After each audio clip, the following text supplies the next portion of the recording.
Welcome, welcome, everyone. Thank you so much for joining us for this exciting celebration of Main Street, a community story about redlining, and larger dialogue about teaching about redlining, community organizing, and joy. My name is Sierra Kaler Jones. I'm the Executive Director of Rethinking Schools, and I am so honored to welcome you to this conversation.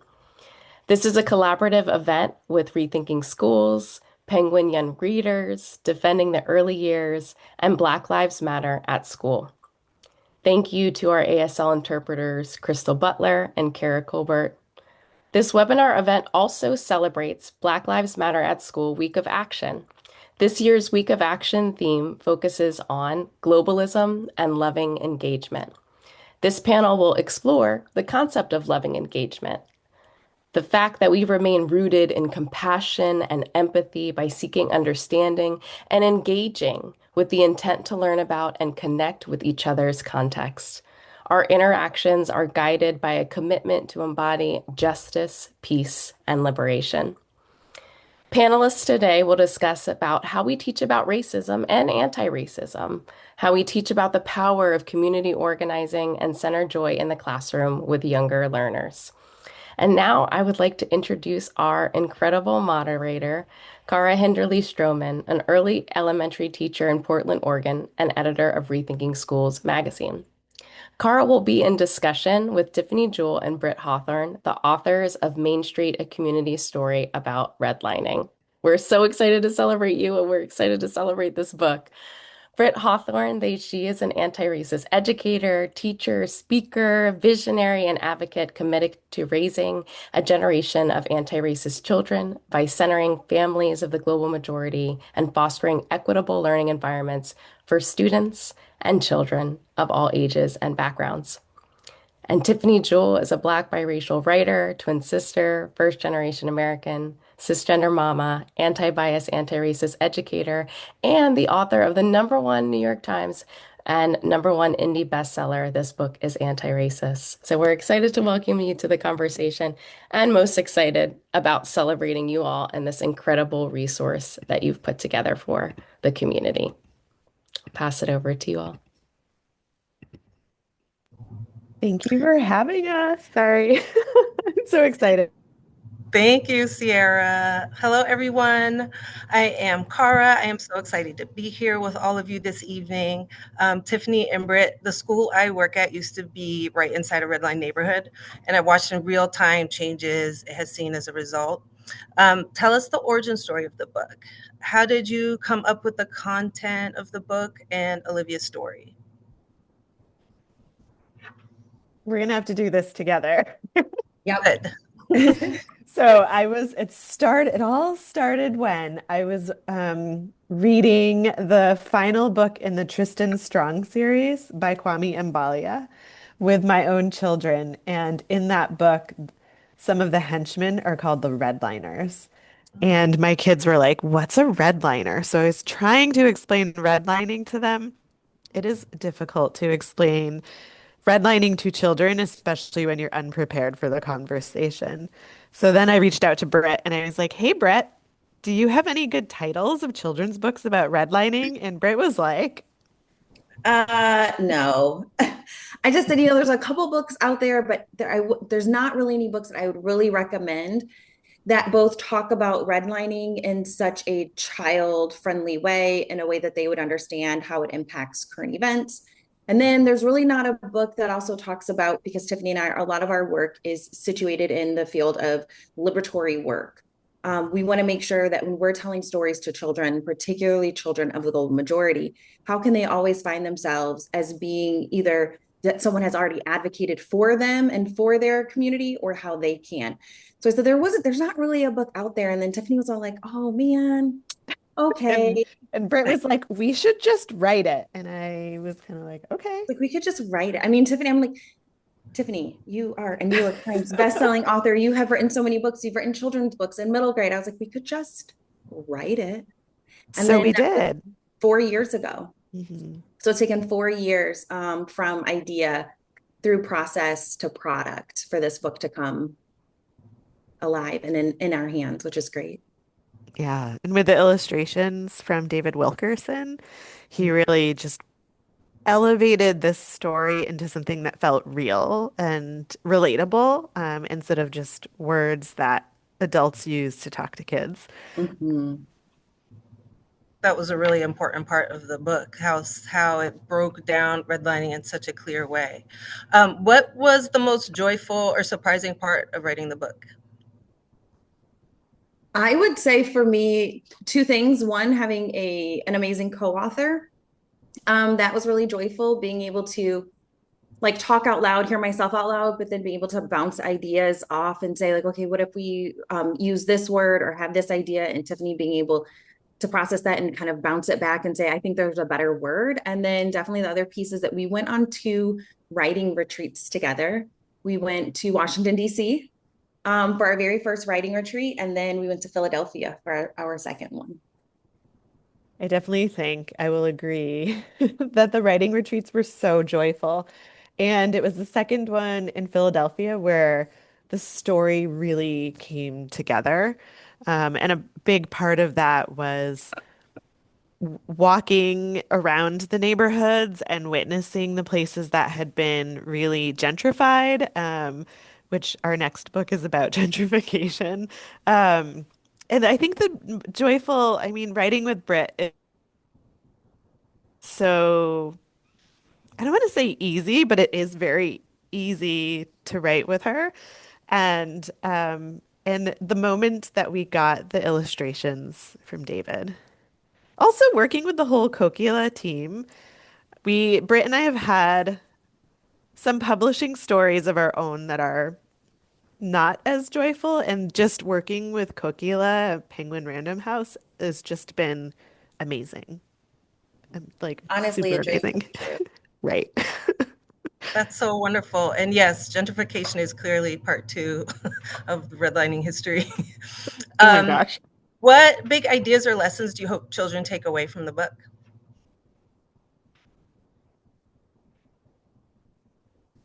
A couple things. I think one of the things that was really important for us was starting the book with Olivia noticing the differences of the neighborhood, because kids are always noticing. They're incredible observers. They just don't always have the words to talk about what they see. So, really wanting kids to feel like they have the tools to talk about what they're noticing in the differences at the neighborhoods now, and understanding that it's not a people problem, but it's a system problem. Because a lot of times they'll hear like, oh, they just don't want to keep their neighborhood clean, or, like they'll hear all the stereotypes and then internalize them. That's one of the things for me. How about you, Britt? Agreed. I think a big part of the work that we do, because we rooted in the anti-bias education framework, and that goal three of helping learners to identify unfairness, the unfairness that both they experience, that they witness, and they cause. A lot of that starts with just, I notice, right? Like if they go to different grocery stores and different zip codes, I notice the difference in foods. I notice the difference in lighting outside, or the ways that the grocery store smells, the way that the grocery store is prepared or laid out.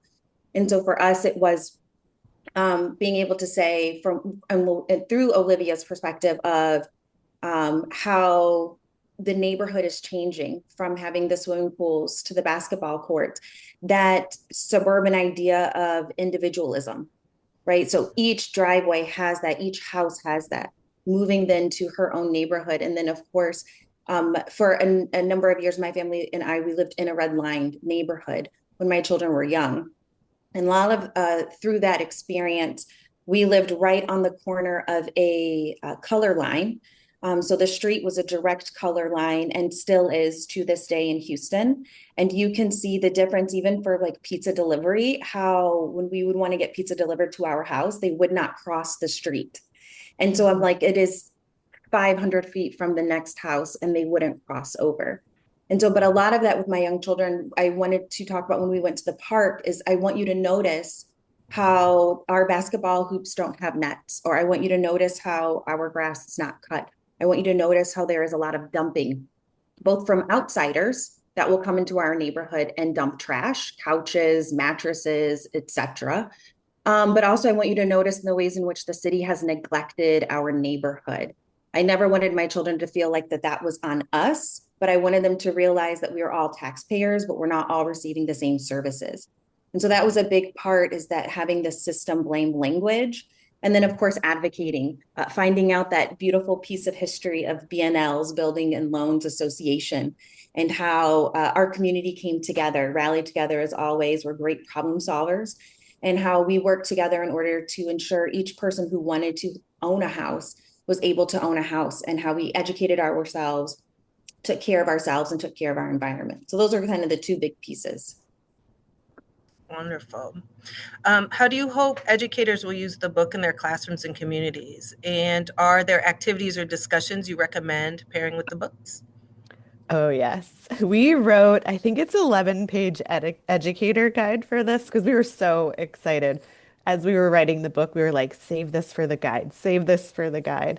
Because this is a topic that is really important, and we wanted to make sure that educators felt prepared and had the tools they needed to be able to address it. I'm very excitedly going to my own son's classroom next Tuesday to talk them through what a redlining map is and read the book with them and have them look at cities and then notice the differences in the neighborhoods that we live in our small city. So I'm very I think educators are going to be very happy with the tools that we're sharing with them, I hope.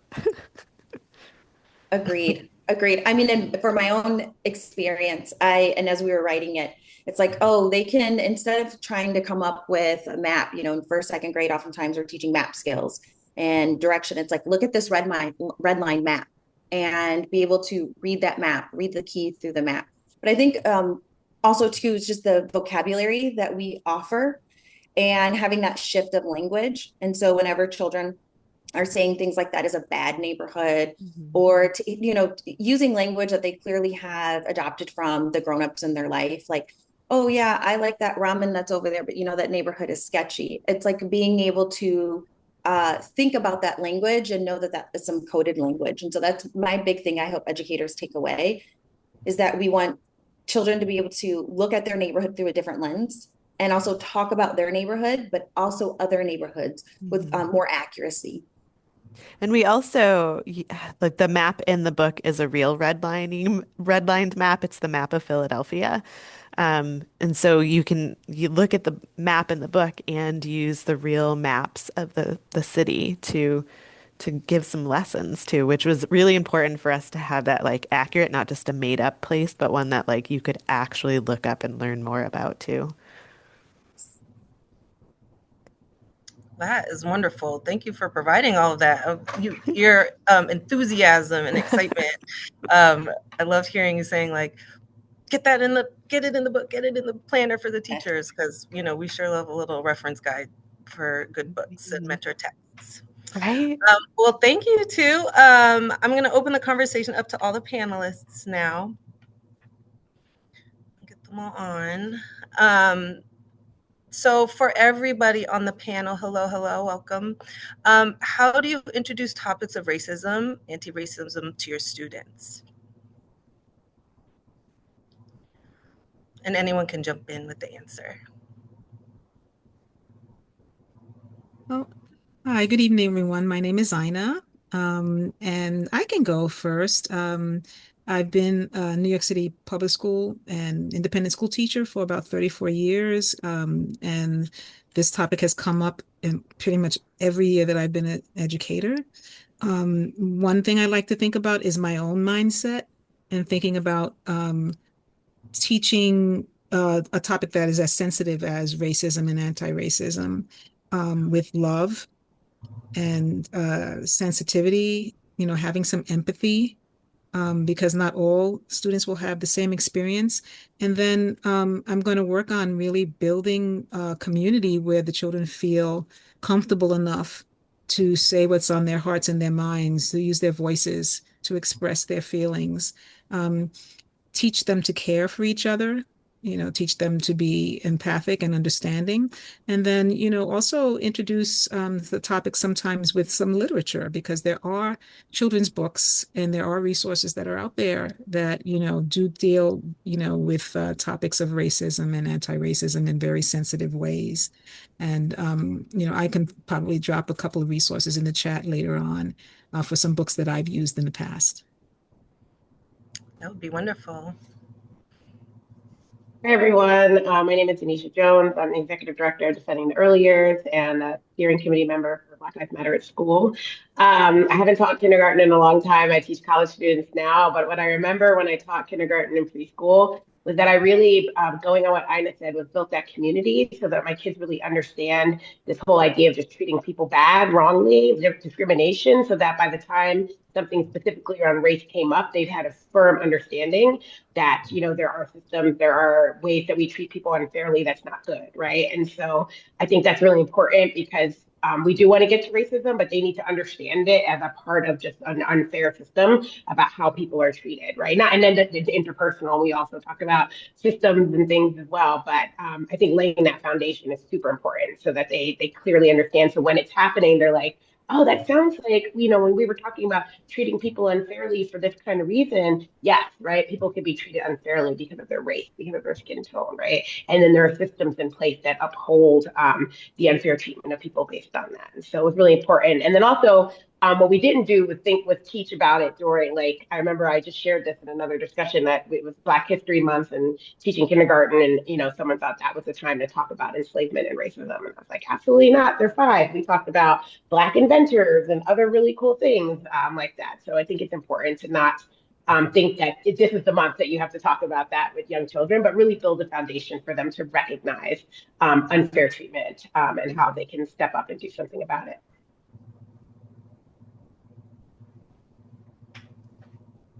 Would anyone else like to jump in? Oh, great. Yeah, I can jump in. Hi, y'all. My name's Erin Green. I'm a former 5th grade and 8th grade teacher and now early childhood educator. And I think that one of the frameworks that I have always used, which is very similar to the anti-bias framework that Britt and Tiffany have in their educator guide, which is phenomenal. All 11 pages are worth using for sure. But I use Pickhauer's 6 elements of social justice teaching. And one of the really important ways that framework works is that we start with self-love and knowledge. So we can't talk with anyone, but especially young children, about racism if we don't talk about our own race, who are we, who are our identities. So really starting with, which Ina said as well, starting with love and who we are and who's in the room with us. And once we do that identity work, then we can talk about the diversity of the people in our community, of the world, and we can appreciate that diversity. And we do that before we get into any kind of injustice. So we talk about who we are, who the community is, who the world is, and then how people have been treated unjustly because of these systemic issues. So really focusing on systems, but starting with love and how we love ourselves and love our neighbors. And then eventually through there, we can get into responses to injustice and social action. So that's a framework that I love. And again, it's very similar to the anti-bias framework that Britt and Tiffany have shared. Wonderful. I love that. You start with the micro and then you grow out to the macro. It's really good. Next question is, how do you introduce community organizing to students?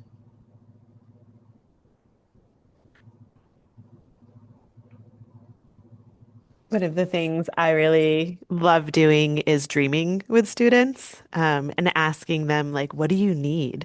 So we'll do some work on, like, what do you notice about our community? Or what do you notice that is unfair and unjust? And the answers that I often hear: food is too expensive. We're seeing more people who are unhoused or living in their cars.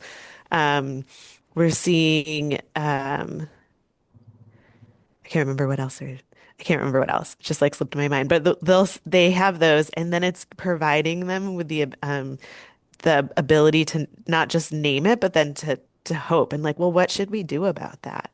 Like, what could change? And so doing that dreaming allows for us to then be like, okay, well, here's a group who want to, like, address the fact that they want every kid to have a stuffed animal. Every kid should have something soft.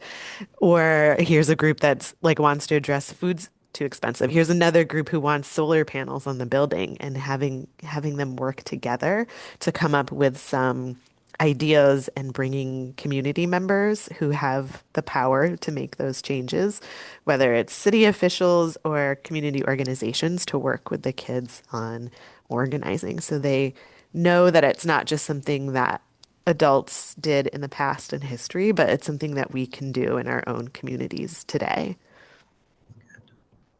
Think for the youngest children too. I mean, I'm thinking about toddlers through 6 years old. I think it's important for them to first start seeing themselves as a community member. So just on their daily commute, being able to name public places, organizations, and names, be able to rethink about the word strong and what makes a strong community, and help them to understand like whether it is their local postal worker or their pharmacist, it's their doctor or the candy lady or the barber, that all of these people help to make a strong community thriving.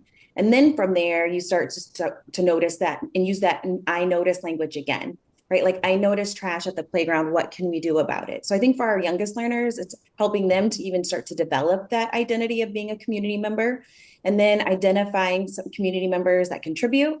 And then from there, how do we then start to help? And I always like to let learners know that very often they're not the first ones to notice something. Someone else has probably already noticed it and they're already working on it. So how can we contribute to a nonprofit, a mutual aid, an organization that is already starting to do that work? And then we can find and then we can contribute. We don't have to come up with this big idea and feel like we have to do it all on our own. Again, that's kind of challenging that individualism, but how do we have this interdependence with the organizing that we're doing? I just want to jump in, Britt, because that's really similar to what happened when I was teaching kindergarten in Washington, D.C. a long time ago. The teachers were fighting for a fair contract, and the kids kind of heard about it, and there was this huge rally, and they were like, well, Miss Jones, what can we do? And I was like, and so we talked to the other kindergarten teachers, and I was like, the kids want to have a rally. Let's have a rally. So we started to talk about how they could support what the teachers were doing. And yeah, we made signs and what a rally was and why they were doing it and how you want to build awareness and have support, right? The whole idea is for people to support you. And so we had our day where we marched around the school grounds in the city of DC with our signs supporting our teachers who were fighting for a fair contract. And it came from the kids wanting to support. So yeah, seeing what they're interested in, what they're talking about and kind of following their lead and showing them that like, yeah, they too can participate in that. It's a really good event and getting the rest of the kindergartners involved as well too. And if I can jump in really quickly for the upper grades in elementary school and beyond, even middle school and high school, a lot of times if you check out the resources in your community that will service your schools, like the libraries or the centers for, whatever the history is of that particular place where they're living, a lot of times they have resources like maps and books and other, articles that the children can research. And that's exactly what we did. We had the Center for Brooklyn History come in and do a mini residency with our students on redlining in the neighborhood. They were noticing that, there were all these high rises that were going up and all these other stores right adjacent to the projects where many of them lived. And, we did with their help, and their support and their resources, which I could not access that easily as an educator. They were able to bring those resources into the classroom, and the children will really be able to then do exactly what the other educators were saying: take notice of their surroundings, and who gets to live in a building like this, and how do we deal with people who need to go to the bodega, or how do we deal with the healthcare needs of a community, where there's all this disparity.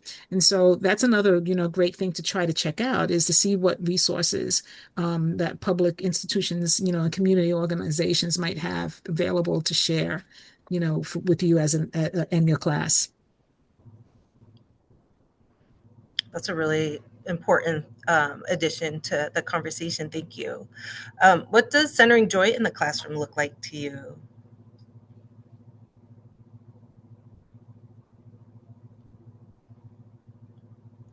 Well, I could go.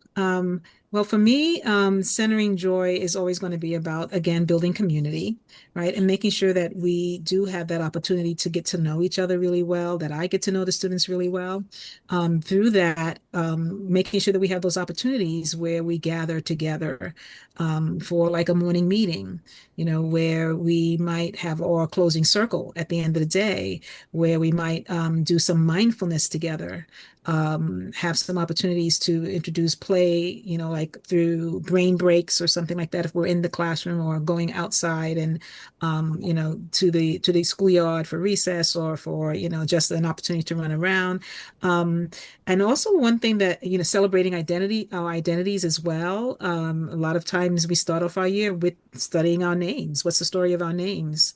And that brings a lot of joy because then it involves families, participation as well to help them with researching what, their name is and what it means to them and the family. And then one thing that I really loved that I didn't do until I was in my later career, maybe my last 5 years teaching before I retired, was a birthday circle where each child got to get on the day of their birthday, a circle devoted just to them, where we all gave affirmations to that child. And each and every child, even the teachers got it too, and so those are just ways to kind of like experience joy that I remember really embracing in my classroom. I love the affirmation circle. I just want to go off after what Miss Ina had said. I think that centering joy for me means kind of creating a classroom that has softness in it. And so I think of joy and softness kind of go hand in hand, having daily snack and having that moment to take a break. As Miss Ina said, having a birthday celebration, having these daily rituals of how we say hello, but how we say goodbye at the end of the day. Being able to foster relationships that's focused on shared power. And so the learners take up just as much, if not more, space in the classroom than I do.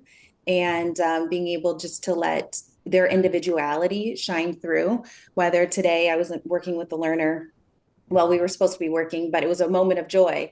And she started asking me, have I heard of this thing? And I said, no, what's that? And then she does this little dance. And I go, is that from a YouTube short? And she says, yes, it is. And so then we do another math problem. And then she goes, well, have you heard of this one? And she does a little dance again. And I go, no. I go, is that off a YouTube short again? She goes, it is. I said, okay, I'll write these down. I will look them up. She goes, well, what do you watch on YouTube? And I said, podcast. And she just looked so sad. And I said, you know what? I'm going to have to find some joy on my YouTube channel. But I think allowing them to like take up space and share what's going on in their life, creating those moments of connection and softness is really how we create that joy in the classroom. I love that. Go ahead, Tiffany. No, you go, Denisha. I'm also like super heart eyes for you. I love that. And I wanted to just go back. I just said play. I'm a huge play advocate. And if you're making time for play, play is joy. So the universal language of play is laughter. I was playing with kids in China and all we could communicate was through the sheer amount of laughter. And there's so much joy in watching children play, child-led free play as much as you can, right? I know it's tough sometimes because there's so much pressure to make sure that they're learning, but they are, right? But what I really saw was that they start to build community with each other. The more time they have for play, they really start to trust each other. And so you see that. And then you can just have these really cool conversations with them, like Britt was saying, like these really soft moments when you're not like, you're just letting them play and you're talking with them about it, or you're just watching them and observing them. And it's a really powerful tool that I think we don't get to use enough of. So I just want to make that plug for play.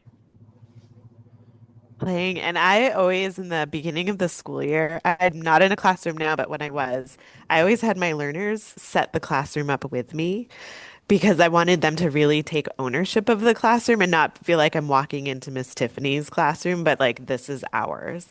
And there were times where I was like, that doesn't go there, but I had to let it go. And just them taking that ownership and then having the ability also to change the classroom if they needed to was so joyful. We would have big days where we're like moving everything around and creating chaos. And it was some of my most favorite memories in the classroom. That also allows too for the reflection piece. Like you chose to sit in that kind of chair in that spot. Did it work for you? What would you do different? Erin, did you want to contribute? Did you already go? I can't remember. Sorry. No, I can jump in. Yeah, thank you. I actually was thinking about teaching community organizing in a really joyful way in my work with kindergartners recently, which has been new for me. My area has really been like fifth grade and upper elementary, and so working with kindergartners and some of these like weekend workshops I've been doing has been so fun and joy giving and full of play for me. Learning the value of play and truly just letting them play sometimes. But one of the things that we've really been doing is like incorporating toys and role playing. And I was teaching students about going on strike. And I had these little like figurines, like popsicle sticks with people on the ends. And we had read Click Clack Moo, Cows That Type, which is classic book, you know, um, the cows go on strike, right? Hens that type. That's the sequel. The cows go on strike. Anyways, that was the lead in into strikes, and I was holding these popsicle sticks, and I was like, okay, so the boss is this guy, and he's being mean. And what happens if one person just doesn't go to work? And they're like, oh, well, he'd just get fired. I'm like, yeah, that wouldn't work very well. What if two people don't go to work? And we just like kept adding more and more popsicle sticks, and they just get so enthusiastic, and then finally like all the people have to not go to work. And it was December, and it was a group of like 10 kids, and we did this whole simulation then of like they were like elves on strike for Christmas, and they just had so much fun leaning into this whole simulation where like the elves were not being treated fairly, and they had to prove to Santa Claus, they had to like make demands of what they were asking for, they had to negotiate. It lasted like several hours, and they were so into it, and they had so much fun just like leaning into these roles, and there was so much laughter. It was so joy filled, and then it leads into these really really important conversations about what's happening today. How can we make change today? How do we work together? Because if one person doesn't go to work, they just get fired, right? But what if we all don't go to work? What happens then? So yeah, really leaning into the play.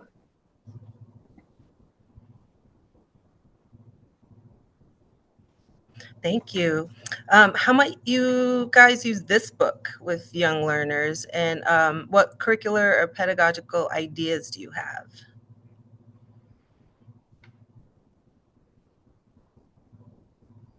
I was thinking about, I usually go to the National Council for Social Studies conference, and we have this thing where if the book was an award winner of these two awards, then we can create a lesson for it. So I'm going to hope Main Street wins one of the awards, right? I think it's Caldecott, and there's another one. And so then you pick, because you have to pick a book from the award winners. And then, so I was like, okay, imagine Main Street's one of them. What would you do for a lesson?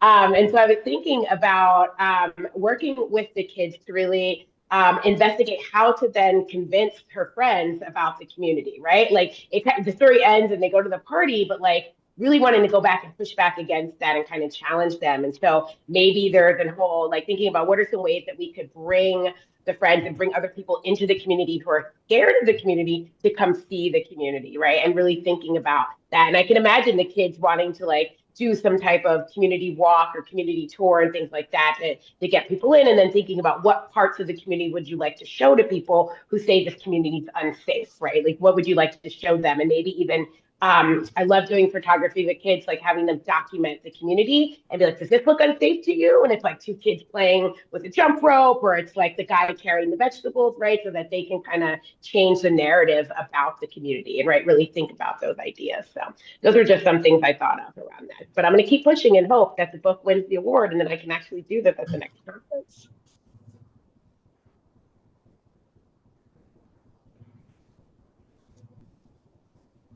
I think I've already plugged the educator's guide, but again, I'm plugging it because we don't have to do all of this thinking as teachers and educators, because Tiffany and Britt have done so much of it for us. But I really love Tiffany and Britt, both your emphasis on noticing things and going on a walk with children and noticing. What do you notice?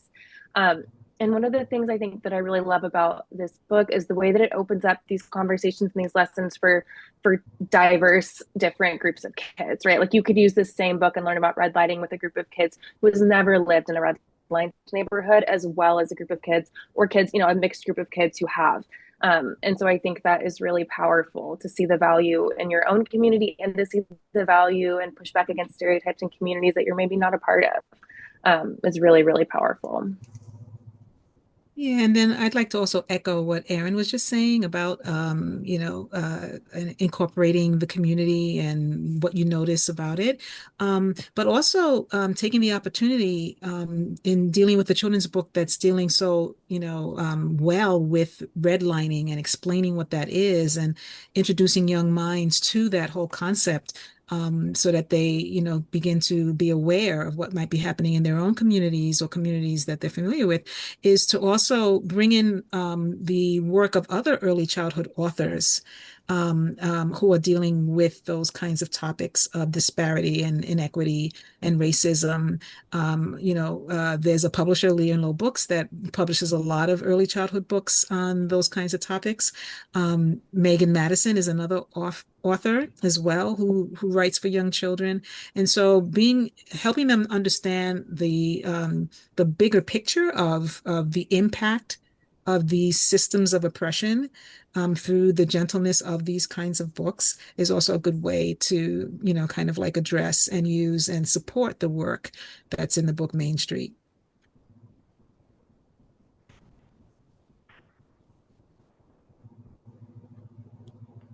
Thank you. So there we have some time for audience Q&A. So if you guys have any questions, please put them in the Q&A section or in the chat, and I will be happy to go through and read some of them. One of the questions was, what are some of your other favorite books to spark joy and to as resources to teach about redlining and community organizing?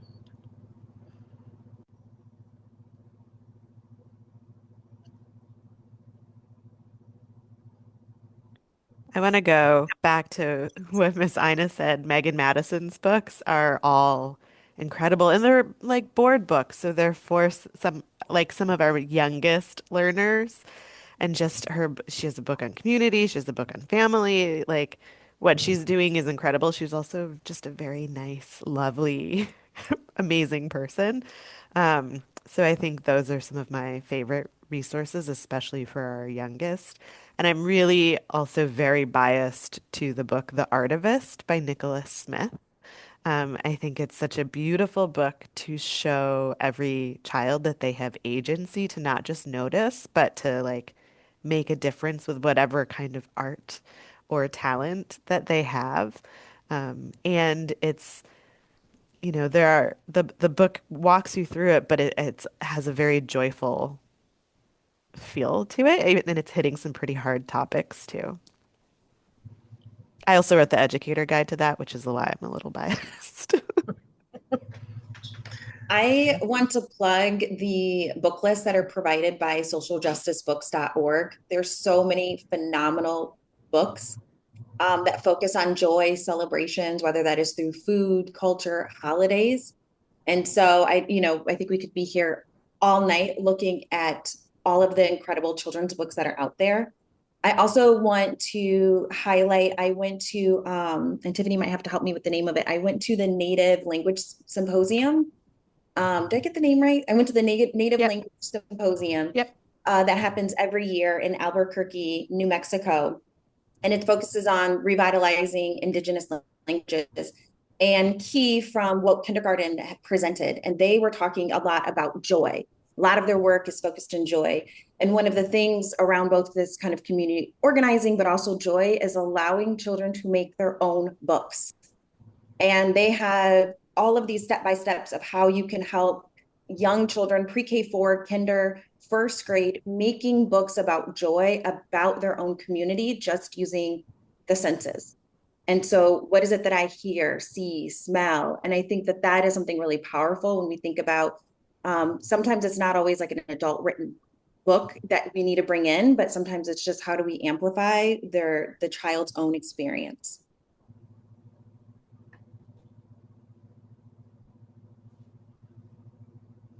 Yeah, I'll just follow up. I put a note in the chat about Donovan James is here. She has a great book called Beyond February, Teaching Black History Any Day, Every Day, and All Year Long in K through 3, which is a really great resource. And the social justice book list that Tiffany or Britt mentioned, yes, they actually have for the Black Lives Matter School Week of Action, they have guiding principles book list. I feature it every year as we share our information. So like Loving Engagement, you can go find books all the way from preschool to middle school and high school that covers the different principles. And so it's a really great resource that I think I just want to uplift as well too. And I will also, oh, sorry, go ahead. Go ahead. Okay. I also just wanted to echo how wonderful Donovan's book is.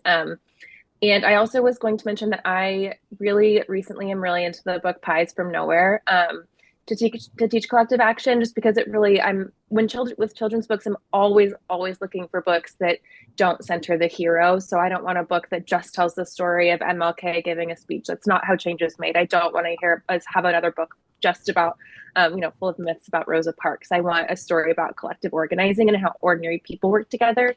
And Pies from Nowhere tells the story of Georgia Gilmore and the Club from Nowhere and how they organized food and fundraising to sustain the Montgomery bus boycott. I was thinking about the Memphis sanitation strike, which is also another great one to learn about through children's literature. Yes, but Pies from Nowhere is a good one as well. Thank you. And I'll just add in, I'm going to drop, I said I would drop a link into the chat with some resources in there. So I'll drop a link in there with various titles of books that I've used, other resources, organizations, and so forth. So I'll drop that in the chat for, I think, everyone, right? I'm going to select everyone, right? To get it to the, yeah, okay, great, thanks. Thank you. Another question was, what are some of the challenges of social justice teaching in this moment of intense backlash? What are ways that you and other educators are resisting the backlash? Mm-hmm. I'd say for me, a challenge that I could have, but I don't.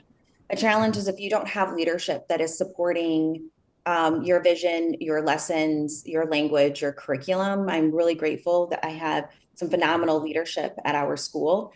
For instance, what we are witnessing right now with the ICE raids and the trauma that is happening in real time. Our principal was proactive and both in our internal newsletter, putting out information to remind all of us what the protocols are in our crisis management. If ICE was to come, I mean, we are in Houston, Texas, so it wouldn't be a surprise. But then also having through our external and our parent facing, letting our parents know, having clear communication that we are aware, we know step by step what we are doing. And then I have a number of resources that I've been putting on Instagram around teaching young children about ICE, about immigration, about migration, and thinking about history before headlines. And so being able to cite some of that within our professional learning communities, creating space for that, for us to practice what that language looks like. So I would say some advice is if you don't have leadership, because I know that that is rare. If you don't have leadership, make sure that you are finding a professional learning community like the National Black Lives Matter at School. You are not alone. There is a wide network of teachers who are focused on social justice issues. And so then that way you can say, what resources are you using? What language are you using? What are you putting in your newsletter? How does this lesson work for you? How are you making it developmentally appropriate? The more that we can work together and organize together, the lighter the load will feel both emotionally, but also time-wise. And so that I think that could be, and I just want to name that for a lot of folks who are in this space today. We don't always have administrators who are going to go to bat for us when there's a parent email or a phone call. Yeah, and I'd like to add on to Britt and uplift what she was saying about resources. One of the ways that with all the curricular bands that we have is that I like to stay on topic and teach honest history is to use primary and secondary sources.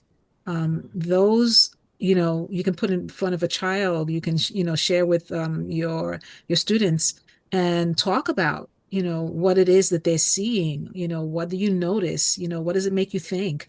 Um, we did that with one of the resources, one of the lessons that was actually designed for high school students on the Zen Education Project. For example, this is just an example, with the Rethinking Columbus, from Rethinking Schools, and they had a lesson about that, and his diary was on there. So I took the diary and I shared it with the kids, and we, looked at the translation and asked my students, what do you think thinks about the, indigenous people that he's met, when he arrived here, because there's certain ways that he describes them that makes you want to question and think critically about what it is that he's saying. And so that was a way into the lesson. And into the topic, because I was using sources that were, not in a lesson plan per se, but that they were actually actual sources. So primary and secondary sources have been, a real comfort to me when I've been having to deal with the bans that, we have on curriculum and still wanting to teach, honest history. Thank you. One attendee said that the discussion has been a lot around early childhood, and they wondered if you thought Main Street could work for older grade levels, and if so, do you have any suggestions on novels that would pair well with it, or other ways to use it with older students?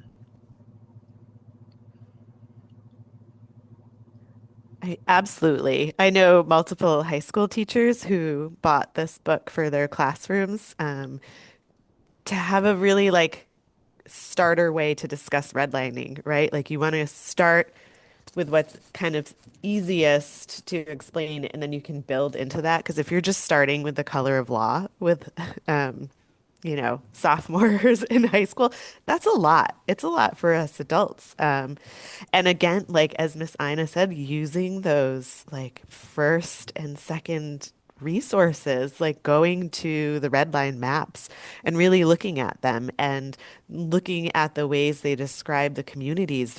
They're often paired with data and information on who is living in those communities at the time. And so I think that is a great way to start with the older kids. I'm not as familiar with books for older learners as I am for younger ones. I mean, you could start with the Tristan Strong series, the third book in the series where the major villain is Angola prison. We did so much learning in our family with this. And then with the redliners being the henchmen, it's an incredible book that takes so much learning, that gives you so much learning from it. But that's more geared towards like upper middle grade level. I'm trying to think. I'm gonna look for some resources though, and then I'll pop them on Instagram within the week. That's where you can usually find me. I don't know. Britt might Tiffany, have some resources. I know. I'm like, I can't believe I'm drawing a blank because I know we have some in our notes for recommended text. And I'll also pop them in my stories on Instagram. And then, yeah, like I know, for instance, the news anchors, Sechelle Reed out of Milwaukee, because Milwaukee has one of the strongest redline neighborhoods, and it is one of the most, if not the most, racially segregated cities in the United States today. And so she went in to several middle school, sixth, seventh, and eighth grade classes and has already read the book this past week. I'm supporting National Black Lives Matter at school. And she said she's had such a beautiful conversation with those middle schoolers that have had this kind of realization of like, oh my gosh, I have this language to understand my neighborhood and to understand, because it is so deeply segregated in Milwaukee, Wisconsin, to understand the how our neighborhood is under resourced, how it is neglected, how it is terrorized, how it is vilified. And I have language now to start to understand it. And so you absolutely could read this book as an intro piece to studying one's own community and neighborhood. Thank you. And I just want to add on one more resource. Zen Education Project on their website has a whole page on redlining starting with Main Street. as the first resource, and then it lists many other resources that you could be that teachers in high school, upper grades could actually be looking at. I think somebody dropped it in for me, and I'm dropping it in behind them. This is the one on redlining. It's an incredible resource, actually. Like the whole Zen education project is one of the go-tos for me. And then a final question is, what advice would you give young writers who might be inspired by Main Street?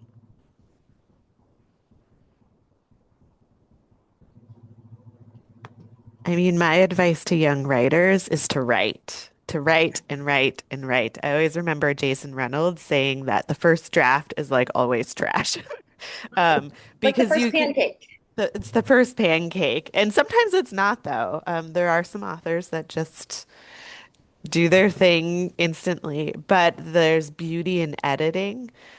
So any kiddo who is inspired to write or wants to dig in a little more and has the same kind of curiosity that Olivia in the book does, like if they need paper, give them paper. If they need markers, pencils, if they need to talk to an author, go to the library, like whatever we can do to help them write their stories, let's do it. That's my advice. My own kiddo carries a notebook around with him all the time. I don't know what he writes in it, but it's always with him, which is really adorable to see. I would say the same thing, right, right, right. I have a little reminder on my desk right here that says write fast, edit slow. And so, as Tiffany said, there's beauty in editing. Just write as fast as you can, as much as you can. Be playful with it. And then also go to author talks, start to meet authors, introduce yourself and say, I am an author, I am a writer, and ask them for one piece of advice every single time. Because the author community is a really beautiful community. I never thought I was going to be an author. And so being invited into this community is so beautiful. They're so supportive, so collaborative. And so just from the very beginning, own that identity, write fast, edit slow. Yeah, and try to bring, if you can, reach out to authors in your community and invite them to your classroom. And some authors really like to take a lot of money for for visits, but some of us will go to our local schools for free if you just ask us and invite us because we love you so much.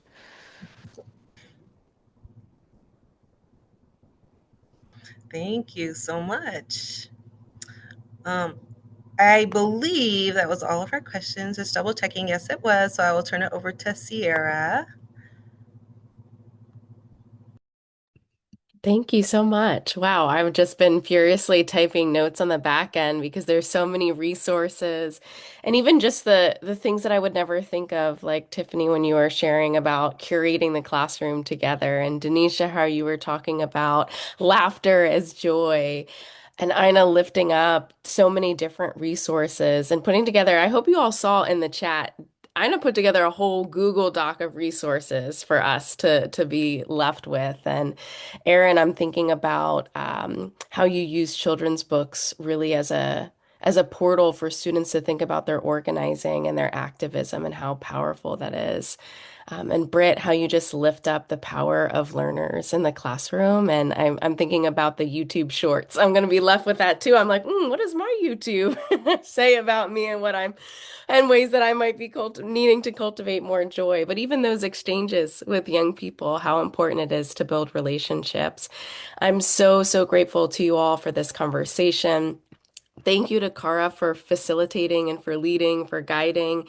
And I know that you do so much important work with your students. I know that you had just shared with me the protest posters that they put together, right? And how powerful that is, even for younger learners, how to create spaces where they can be in dialogue with each other and also think about the world around them. And that's really what this book offers to us. So congratulations, Tiffany. Congratulations, Britt.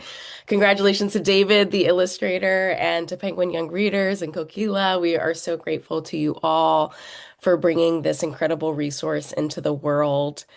And thank you again to Cara for facilitating. Thank you to Tiffany and Britt. Thank you to the panelists, to Ina, to Denisha, to Erin for sharing your wisdom. Thank you to Crystal and to Kara, our ASL interpreters. Thank you so much to our event partners, Defending the Early Years, Penguin Young Readers, Black Lives Matter at School. Make sure to check out the book. We have the link in the chat to Main Street. Make sure to learn more about Black Lives Matter at School Week of Action, but also the Year of Purpose and the Lifetime of Practice. We will follow up in the next week with all of the resources in an email, including the link to view the recording of this conversation. And also we'll drop a link in the chat. We would love to hear your feedback. We would love to hear what some of your takeaways are from the conversation tonight. Thank you all so, so much, and we hope that you'll join us for future events. Again, congratulations on this incredible resource on this book. We're so excited for you all.